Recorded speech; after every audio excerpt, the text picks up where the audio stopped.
తల్లికి వందనం డబ్బులు మా అమ్మకు ఇవ్వకండి, మా నాన్న అకౌంట్లో వేయండి. అధికారులను వేడుకున్న అక్క చెల్లెళ్ళు. తల్లికి వందనం డబ్బులు తల్లి ఖాతాలోకి జమ అవుతున్నాయి.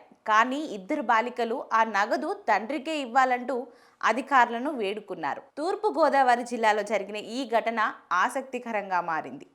ఆంధ్రప్రదేశ్ ప్రభుత్వం అమలు చేస్తున్న తల్లికి వందనం పథకం కింద రాష్ట్ర వ్యాప్తంగా లక్షలాది తల్లుల ఖాతాలలో 13,000 చొప్పున డబ్బులు జమ అయ్యాయి. అయితే తూర్పుగోదావరి జిల్లాలోని ఇద్దరు బాలికలు మాత్రం ఆశ్చర్యకరమైన విజ్ఞప్తితో అధికారుల వద్దకు వెళ్లారు. తల్లి ఖాతాకు వచ్చిన ఆ మొత్తాన్ని తమ తండ్రి ఖాతాలో జమ చేయాలంటూ అధికారులను వేడుకున్నారు. ఈ అక్క చెల్లెల వినతి ఇప్పుడు చర్చనీయాంశంగా మారింది.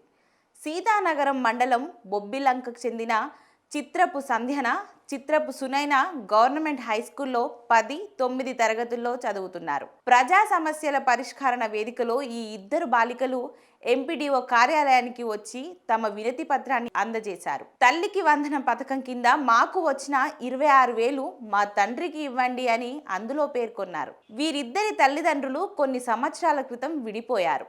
అప్పటి నుంచి తండ్రి చిత్రపు అబ్బులు కాళ్ళ నొప్పులతో బాధపడుతూ మానసికంగా, ఆర్థికంగా ఇబ్బందులు ఉన్న పిల్లలను పోషిస్తూ చదువు కొనసాగిస్తూ వస్తున్నారు. అన్ని భారం తీసుకున్న తండ్రికి కనీసం ఈ డబ్బులు అందాలన్నదే అక్క చెల్లెళ్ళ కోరిక. గత ప్రభుత్వంలో అమ్మ ఒడి, ఇప్పుడు తల్లికి వందనం రెండు మా తల్లి ఖాతాలో పడుతున్నా మాకు వాటి వల్ల లాభమేమీ లేదు. మా అమ్మ వాటిని వాడుకుంటుంది. కానీ మాతో ఉండేది మా నాన్నే, కష్టపడేది ఆయనే.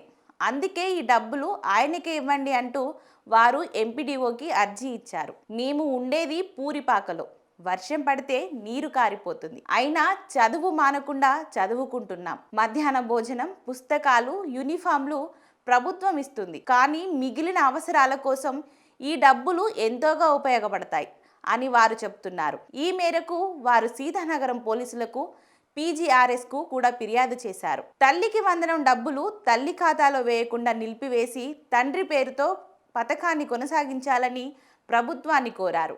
ఈ ఇద్దరు అమ్మాయిల వినతికి ప్రభుత్వ యంత్రాంగాన్ని ఎలా స్పందిస్తుందో వేచి చూడాలి.